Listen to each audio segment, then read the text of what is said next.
Hello everyone, welcome back to my YouTube channel Academic Bytes. आज हम इस video में डिस्कस करने वाले हैं क्लास 8 साइंस का चैप्टर 10 साउंड्स के question and answer. Video start करने से पहले अगर आपने वीडियो को लाइक नहीं किया है तो प्लीज वीडियो को लाइक, शेयर और चैनल को सब्सक्राइब जरूर कर दें और बेल आइकन को प्रेस करना ना भूलें ताकि आपको सभी वीडियो की नोटिफिकेशन टाइम टू टाइम मिलती रहे। चलो फिर विदाउट टाइम वेस्ट के स्टार्ट करते हैं अपने क्वेश्चन। तो हमारा फर्स्ट क्वेश्चन है चूज द करेक्ट आंसर। तो चार ऑप्शंस दिए गए हैं, हमें इनमें से बताना है राइट कौन सा है। ओके, तो फर्स्ट है साउंड कैन ट्रेवल थ्रू। तो जो साउंड होता है वो किस किस चीज से ट्रेवल कर सकता है? तो जो साउंड होता है वो सॉलिड, लिक्विड, गैस तीनों से ही ट्रेवल कर सकता है। तो इसका राइट आंसर क्या हो जाएगा? Option number D. Okay, now move to the next. Voice of which of the following is likely to have a minimum frequency. तो हमें बताना है इनमें से किसकी वॉइस की क्या होगी, सबसे कम फ्रिक्वेंसी होगी। तो जो एक मैन की वॉइस होती है उसकी जो फ्रिक्वेंसी होती है वो सबसे ज्यादा कम होती है। तो इसका राइट आंसर क्या है? Option number C. Okay, now move to the next. तो नेक्स्ट क्वेश्चन है हमारा, हमें बताना है जो स्टेटमेंट दी गई है वो ट्रू है या फॉल्स है। ओके, तो हमारी फर्स्ट स्टेटमेंट है sound can not travel in vacuum. जो जो साउंड होती है वो क्या वैक्यूम में ट्रेवल नहीं कर सकती है। तो स्टेटमेंट क्या है? ट्रू, क्योंकि जो साउंड होती है उसे ट्रेवल करने के लिए एक मीडियम चाहिए होता है, या तो वो सॉलिड हो, लिक्विड हो या गैस हो, लेकिन एक मीडियम की जरूरत होती है उसको ट्रेवल करने के लिए। वो वैक्यूम में ट्रेवल नहीं कर सकती है। ओके, नेक्स्ट स्टेटमेंट है द नंबर ऑफ ऑसिलेशन पर second of vibrating object is called its time period. तो जो नंबर ऑफ ऑसिलेशन होते हैं किसी भी वाइब्रेटिंग ऑब्जेक्ट के एक सेकंड में, तो क्या उसे उसका टाइम पीरियड बोला जाता है? गलत, उसे बोला जाता है नंबर ऑफ, सॉरी, उसकी फ्रीक्वेंसी बोला जाता है। तो स्टेटमेंट क्या है? फॉल्स है। नेक्स्ट स्टेटमेंट है if the amplitude of the vibration is large the sound is feeble. अगर किसी वाइब्रेशन का जो एम्पलीट्यूड है वो लार्ज होगा यानी कि ज्यादा होगा तो वो साउंड कमजोर होगी। तो ये स्टेटमेंट क्या हो जाएगी? गलत हो जाएगी, क्योंकि अगर किसी वाइब्रेशन का जो एम्पलीट्यूड है वो ज्यादा है तो वो साउंड बहुत ही ज्यादा लाउड होगी, तेज होगी। ओके, नेक्स्ट स्टेटमेंट है for human ears the audible range is 20 hertz to 20,000 hertz. तो जो ह्यूमन ईयर्स होते हैं तो जो उसकी ऑडिबल रेंज होती है वो क्या होती है? 20 हर्ट्ज टू 20,000 ही होती है। इसी रेंज में ह्यूमन जो होते हैं वो सुन सकते हैं। इससे जो बाहर की रेंज होती है उस रेंज की साउंड को, फ्रीक्वेंसी को ह्यूमंस नहीं सुन सकते हैं। तो स्टेटमेंट क्या है? ट्रू है। ओके, नेक्स्ट स्टेटमेंट है the lower the frequency of vibration the higher the pitch. अगर किसी वाइब्रेशन की फ्रीक्वेंसी अगर लोअर है तो क्या उसकी पिच हायर होगी? तो स्टेटमेंट भी क्या हो जाएगी? फॉल्स हो जाएगी, क्योंकि अगर किसी वाइब्रेशन की फ्रीक्वेंसी लोअर है तो उसकी पिच भी क्या होगी? लो होगी। ओके, यानी कि कम होगी। नेक्स्ट स्टेटमेंट है अनवांटेड और unpleasant sound is termed as music. तो जो अनवांटेड साउंड होती हैं, जो मतलब आसपास से आती रहती हैं, या अनप्लीजेंट जो हमारे कानों को सुनने में अच्छी नहीं लगती हैं, तो क्या उसे हम म्यूजिक बोलते हैं? गलत, उसे क्या बोला जाता है? नॉइज, शोर बोला जाता है उसको। तो स्टेटमेंट क्या है? फॉल्स है। ओके, नेक्स्ट स्टेटमेंट है हमारी नॉइज पॉल्यूशन में कॉज पार्शियल हियरिंग इम्पेयरमेंट। तो नॉइज पॉल्यूशन की वजह से क्या हमें पार्शियल हियरिंग इम्पेयरमेंट हो सकता है? मतलब हमें एक कान से सुनाई ना दे, ऐसी प्रॉब्लम हो सकती है? तो हाँ, ऐसा हो सकता है। अगर कोई इंसान लंबे समय तक, मतलब काफी लंबे टाइम तक शोर में रहता है तो उसे ऐसी प्रॉब्लम्स हो सकती हैं। तो स्टेटमेंट क्या है? True. Okay, now move to the next question. Next है हमारे फिल इन द ब्लैंक्स। तो फर्स्ट स्टेटमेंट है time taken by an object to complete one oscillation is called dash. तो किसी भी ऑब्जेक्ट को एक ऑसिलेशन कंप्लीट करने में जो टाइम लगता है उसे उसका क्या बोला जाता है? उसे उसका टाइम पीरियड बोला जाता है। तो उसका राइट आंसर क्या है? Time period. Okay, next statement है loudness is determined by the dash of vibration. तो किसी भी वाइब्रेशन की जो लाउडनेस होती है वो किससे डिटरमाइन की जाती है? उसकी एम्पलीट्यूड से डिटरमाइन की जाती है। तो इसमें क्या आएगा? एम्पलीट्यूड। ओके, नेक्स्ट है the unit of frequency is dash. तो जो फ्रीक्वेंसी होती है उसकी यूनिट क्या होती है? हर्ट्ज होती है। Unwanted sound is called dash. जो अनवांटेड साउंड होती है, जो शोर हमें, मतलब जो आवाज हमें नहीं सुननी होती है लेकिन आसपास से आती रहती है, उसको क्या बोला जाता है? नॉइज। तो इसका राइट आंसर क्या है? नॉइज। ओके, नेक्स्ट स्टेटमेंट है हमारी the shrillness of a sound is determined by the dash of vibration. तो किसी भी साउंड की जो शीलनेस होती है वो किससे डिटरमाइन की जाती है? उस वाइब्रेशन की फ्रीक्वेंसी से डिटरमाइन की जाती है। तो इसका राइट आंसर क्या है? Frequency. Okay, now move to the next question. Next है a pendulum oscillates 40 times in 4 second. तो जो एक पेंडुलम है वो 4 सेकंड में कितनी बार ऑसिलेट कर रहा है? 40 टाइम्स ऑसिलेट कर रहा है। Find its time period and frequency. तो हमें क्या क्या फाइंड करना है, उसका उस पेंडुलम का टाइम पीरियड और उसकी फ्रीक्वेंसी बतानी है। तो फर्स्ट ऑफ ऑल फ्रीक्वेंसी क्या होती है, तो the number of oscillation per second of vibrating body is known as the frequency of oscillation. तो किसी भी ऑब्जेक्ट को एक सेकंड में वो कितनी बार ऑसिलेट कर रहा है वो क्या होती है, उस ऑब्जेक्ट की फ्रीक्वेंसी होती है। ओके, तो फ्रीक्वेंसी निकालने का फॉर्मूला क्या होता है, टोटल नंबर ऑफ ऑसिलेशन को अगर हम डिवाइड कर दे टोटल टाइम टेकन से तो हमारी फ्रीक्वेंसी निकल जाएगी। तो टोटल नंबर ऑफ ऑसिलेशन कितने हैं, 40 टाइम्स ऑसिलेट कर रहा है तो 40 हो जाएगा। ओके, और टाइम कितना लग रहा है उसे, 4 सेकंड का। तो अगर हम 40 को 4 से डिवाइड कर दे तो क्या आ जाएगी, हमारी फ्रीक्वेंसी आ जाएगी। तो हम इसे डिवाइड कर देंगे तो हमारा आंसर क्या आ जाएगा, 10 हर्ट्ज। तो ये हमारी फ्रीक्वेंसी आ गई। ओके, नेक्स्ट हमें क्या फाइंड करना है, फ्रीक्वेंसी फाइंड कर ली हमने, अब हमें टाइम पीरियड फाइंड करना है। तो टाइम पीरियड क्या होता है, तो एक ऑसिलेशन को कंप्लीट करने में जितना टाइम लगता है उसी को क्या बोला जाता है, टाइम पीरियड बोला जाता है। एक ऑसिलेशन क्या होता है बच्चा, जैसे ये पेंडुलम है,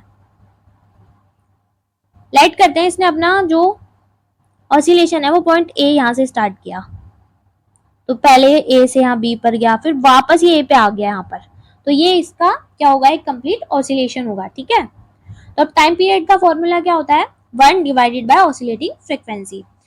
तो अगर हम 1 को किससे डिवाइड कर दें तो हमारी फ्रीक्वेंसी कितनी आई है, 10 आई है ना, हमने अभी यहाँ पे सॉल्व किया था, तो 10 हर्ट्ज हमारी फ्रीक्वेंसी थी। तो 1/10 अगर हम करेंगे तो जो हमारा टाइम पीरियड है वो कितना आ जाएगा, 0.1 सेकेंड। ओके, तो हमने दो चीजें फाइंड करनी थी, हमने फाइंड कर ली, फ्रीक्वेंसी क्या है हमारी 10 हर्ट्ज और टाइम पीरियड कितना आया, 0.1 second. Okay, now move to the next question. The sound from a mosquito is produced when it vibrates its wings at an average rate of 500 vibration per second. What is the time period of vibration? तो एक mosquito जब अपने wings को ऐसे vibrate करता है तो पर सेकंड कितनी बार वाइब्रेट करता है, उसको एक सेकंड में कितनी बार वाइब्रेट कर रहा है, 500 टाइम्स। तो इसकी फ्रीक्वेंसी क्या हो जाएगी बच्चा, 500 ही हो जाएगी। तो मैंने आपको बताया था फ्रीक्वेंसी क्या होती है किसी भी ऑब्जेक्ट की, वो एक सेकंड में कितनी बार ऑसिलेट कर रहा है, कितनी बार वाइब्रेट कर रहा है, उसी को क्या बोला जाता है, उसकी फ्रीक्वेंसी बोला जाता है। तो इसमें अब एक सेकंड में कितनी बार वाइब्रेट कर रहा है अपने विंग्स को, 500 टाइम्स, तो इसकी ऑसिलेटिंग फ्रीक्वेंसी क्या हो जाएगी, 500 हर्ट्ज। ओके, तो हमें फाइंड क्या करना है, टाइम पीरियड फाइंड करना है। टाइम पीरियड क्या होता है, एक ऑसिलेशन को कंप्लीट करने में जितना टाइम लगता है उसी को उस ऑब्जेक्ट का क्या बोला जाता है, टाइम पीरियड बोला जाता है। और टाइम पीरियड का फॉर्मूला क्या होता है, 1 डिवाइडेड बाय ऑसिलेटिंग फ्रीक्वेंसी। ठीक है, ऑसिलेटिंग फ्रीक्वेंसी क्या हमारी 500, अगर हम 1 को 500 से डिवाइड कर दे तो हमारी क्या जाएगी, सॉरी हमारा क्या जाएगा, टाइम पीरियड आ जाएगा। तो अगर हम 1 को 500 से डिवाइड करेंगे तो हमारा आंसर क्या आएगा, 0.002 सेकेंड।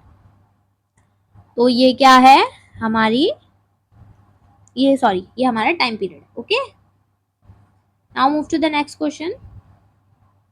नेक्स्ट है, identify the part which vibrates to produce sound in the following instruments. तो हमें ये 3 म्यूजिकल इंस्ट्रूमेंट्स दिए गए हैं, हमें वो पार्ट फाइंड करना है इसके अंदर जिसकी वजह से इसमें क्या होती है, साउंड प्रोड्यूस होती है, आवाज आती है।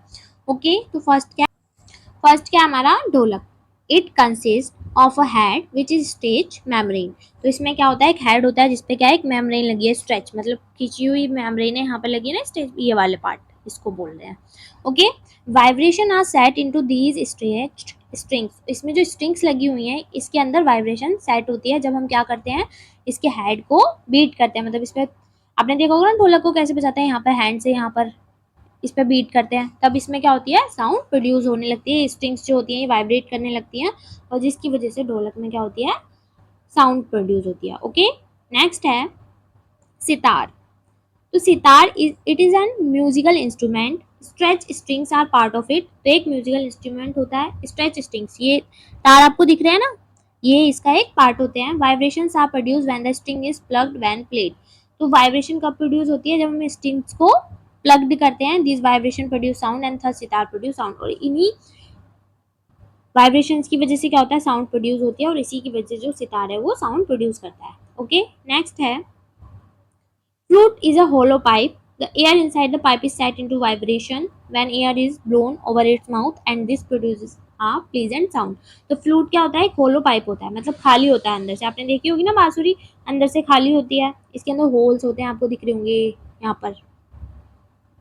ये होल्स होते हैं। तो क्या होता है, जब हम इसमें हवा, ऐसे देखा होगा ना आपने बांसुरी कैसे बजाते हैं, तो उसके अंदर हम हवा डालते हैं, तो हवा की वजह से क्या होता है, उसके अंदर वाइब्रेशन सेट होती है, और उसी वाइब्रेशन की वजह से एक प्लीजेंट साउंड, प्लीजेंट मतलब जो हमारे कानों को सुनने में अच्छी लगती है, एक ऐसी साउंड प्रोड्यूस होती है। Okay, now move to the next question. तो नेक्स्ट है, what is the difference between the noise and music, can music become noise sometimes. तो हमें बताना है नॉइज और म्यूजिक में क्या डिफरेंस होता है, क्या जो म्यूजिक होता है वो कभी कभी शोर भी बन सकता है, यानी कि नॉइज भी बन सकता है, ये बताना है। ओके, तो फर्स्ट ऑफ ऑल म्यूजिक क्या होता है, music is a sound which is pleasant to hear, sounds from flutes, pianos और violins are pleasant to hear. तो म्यूजिक एक ऐसी साउंड होती है जो हमारे कानों को सुनने में अच्छी लगती है, जैसे कि जो आवाज़ किससे आ रही होती है, फ्लूट से, यानी कि बांसुरी से, पियानो से और वायलिन से। तो ये आवाज़ कैसी होती है, हमारे कानों को सुनने में अच्छी लगती है, प्लीजेंट लगती है। ओके, नॉइजेस क्या होती है, noises are sound which are unpleasant to hear. और नॉइजेस वो साउंड होती है जो हमारे कानों को सुनने में अच्छी नहीं लगती है, बेकार लगती है। शोर किसको अच्छा लगता है ना। ओके, ठीक है। Sounds which are unpleasant to hear, वो साउंड्स कौन कौन सी होती है जो हमारे कानों को सुनने में अच्छी नहीं लगती है। एग्जाम्पल्स है उसके कुछ, तो साउंड्स फ्रॉम बस हॉर्न्स एंड ट्रक हॉर्न्स। तो जो बस के हॉर्न से और ट्रक हॉर्न से जो साउंड्स आती है वो हमारे कानों को सुनने में अच्छी नहीं लगती है। सेकंड, इलेक्ट्रिकल जनरेटर साउंड, और जो इलेक्ट्रिकल जनरेटर की साउंड होती है वो भी कितनी इरिटेटिंग होती है ना, तो वो भी एक नॉइज होती है। ओके, और क्या, फिर नेक्स्ट क्या पूछा गया था क्वेश्चन में, कि क्या कभी कभी जो म्यूजिक होता है वो भी नॉइज बन सकता है। तो yes, sometimes when the music is played at high volumes it also becomes noise. तो हाँ, जो म्यूजिक होता है वो नॉइज बन सकता है अगर हम म्यूजिक को हाई वॉल्यूम पर प्ले करें तो। Okay, now move to the next question. List sources of noise pollution in your surroundings. तो हमें नॉइज पॉल्यूशन के जो सोर्सेज हैं हमारे आसपास वो हमें यहाँ पर बताने हैं। तो क्या क्या होते हैं हमारे आसपास, बस और कान के हॉर्न्स की वजह से जो साउंड आता है उससे भी नॉइज पॉल्यूशन होता है। फायर क्रैकर्स और लाउड स्पीकर, फायर क्रैकर्स यानी कि पटाखे, लाउड स्पीकर से जो साउंड होता है उसकी वजह से भी नॉइज पॉल्यूशन होता है। हाई वॉल्यूम्स ऑन टेलीविजन, अगर हम टीवी भी हाई वॉल्यूम में देखते हैं तो उसकी वजह से भी बच्चा क्या होता है, नॉइज पॉल्यूशन होता है। Mixture at home, sirens from factories, जो फैक्ट्री से सायरन की आवाज आती है वो भी नॉइज पॉल्यूशन की कैटेगरी में आता है। Okay, now move to the next question. Explain in what way noise pollution is harmful to humans. तो हमें बताना है कि जो नॉइज पॉल्यूशन होता है वो ह्यूमंस के लिए किन तरीकों से हार्मफुल होता है, अच्छा नहीं होता उनके लिए। तो ठीक है, a number of health issues are associated with noise pollution, they are as follows. तो बहुत सारे जो हेल्थ इशूज होते हैं वो किससे एसोसिएटेड है, नॉइज पॉल्यूशन से एसोसिएटेड है, जैसे कि स्ट्रेस होता है नॉइज पॉल्यूशन की वजह से, headache, hearing loss, insomnia and hypertension. Okay, now move to the next question. Your parents are going to buy a house. They have been offered one of the roadside and another 3 lanes away from the roadside. Which house would you suggest your parents should buy? Explain your answer. तो आपके parents को क्या करना है, एक घर खरीदना है, तो उन्हें दो घर ऑफर किए गए हैं, एक तो जो कि रोड साइड पर ही है और एक जो है वो रोड साइड से थोड़ा दूर है। तो आप अपने पेरेंट्स को कौन सा हाउस खरीदने के लिए बोलोगे, कौन सा सजेस्ट करोगे, अपने आंसर को एक्सप्लेन भी करना है। Okay, so it is better to buy the house which is 3 lanes away from the roadside as there will be less noise as compared to the one on the main road। तो आपको कौन सा house suggest करना चाहिए, जो कि road side से 3 lanes away है, मतलब 3 लाइन दूर है, क्योंकि वहां पर जो नॉइज है वो कम होगी कंपेयर टू जो रोड पे है, वहाँ पे बहुत सारी नॉइज आएगी किसकी, कार वगैरह की। वहाँ पे रोड है तो भाई कार तो चलेंगे, व्हीकल्स चलेंगे, ठीक है। The noise sorry the noises can be caused by vehicles, और नॉइजेस किसकी वजह से होंगे, व्हीकल्स की वजह से होंगे। As the distance between the source and the listeners increase the intensity of the noise decreases. और जैसे जैसे जो सोर्स है, मतलब जिससे आवाज आ रही है, जैसे कि सोर्स में क्या हो जाएगा यहाँ पे, व्हीकल्स और लिसनर, मतलब आपके पेरेंट्स और आप, ठीक है। तो इनके बीच में जब डिस्टेंस बढ़ेगा तो जो नॉइज की इंटेंसिटी है, मतलब जो उसकी आवाज है, लाउडनेस है, वो कम होती जाएगी। Okay, now move to the next question. Sketch the larynx and explain it function in your own words. तो जो लैरिंक्स है उसका डायग्राम आपको अपनी नोटबुक में बनाना है, उसके फंक्शंस को डिस्क्राइब करना है। Okay, when we swallow something the larynx move. तो जब भी हम कुछ स्वेलो मतलब निकलना, जब भी हम कुछ निकलते हैं तो जो हमारा लैरिंक्स है वो मूव करता है। There are 2 vocal cords inside the larynx. तो वोकल कॉर्ड्स होती हैं कहाँ पर, लैरिंक्स के अंदर 2 वोकल कॉर्ड्स होती हैं। The air passes through a small gap which is represent in between them. तो जो एयर होती है यानी कि जो हवा होती है वो जो उसके ये वोकल कॉर्ड्स हैं, ये वाली और ये वाली, इसके बीच में जो गैप है, यहाँ पर आपको जो गैप दिखाई दे रहा है, यहाँ से एयर पास करती है। ठीक है, the lungs force the air into the gap when we speak. और जब हम बोलते हैं तो जो लंग्स होते हैं एयर को इसमें जाने के लिए फोर्स करते हैं, और ये क्या होती है, वाइब्रेट होने लगती है वोकल कॉर्ड, और जिसकी वजह से क्या होता है, साउंड प्रोड्यूस होती है। Okay, now move to the next question. Lightning and thunder take place in the sky at the same time, at the same distance from us. Lightning is seen earlier and thunder is heard later. Can you explain why? तो जो lightning और thunder होता है, मतलब बिजली गिरती है, तो बिजली गिरते टाइम क्या होता है, आपको आवाज भी आती है एकदम से बिजली गिरने की, और बिजली चमकती हुई भी दिखाई देती है। तो ये दो इंसिडेंट होते हैं और ये सेम टाइम पे होते हैं। लेकिन जो लाइट, वो बिजली चमकती है वो आपको पहले दिखाई देती है, वो जो थंडर बिजली गिरने की जो आवाज आती है वो बाद में सुनाई देती है। तो ऐसा क्यों होता है? ठीक है, तो ऐसा क्यों होता है बच्चा? क्योंकि जो लाइट की स्पीड होती है वो साउंड की स्पीड से ज्यादा होती है, इसलिए हमें लाइट हमें पहले दिखाई देती है और जो थंडर की आवाज है वो बाद में सुनाई देती है। ठीक है, the speed of light is more than speed of sound, thus lightning is seen first which is accompanied by thunder later. Okay, that's it for the video. I hope आपको सभी क्वेश्चंस के आंसर अच्छे से समझ आए होंगे। अगर ये वीडियो आपके हेल्पफुल है तो प्लीज वीडियो को लाइक, शेयर और चैनल को सब्सक्राइब जरूर कर दें।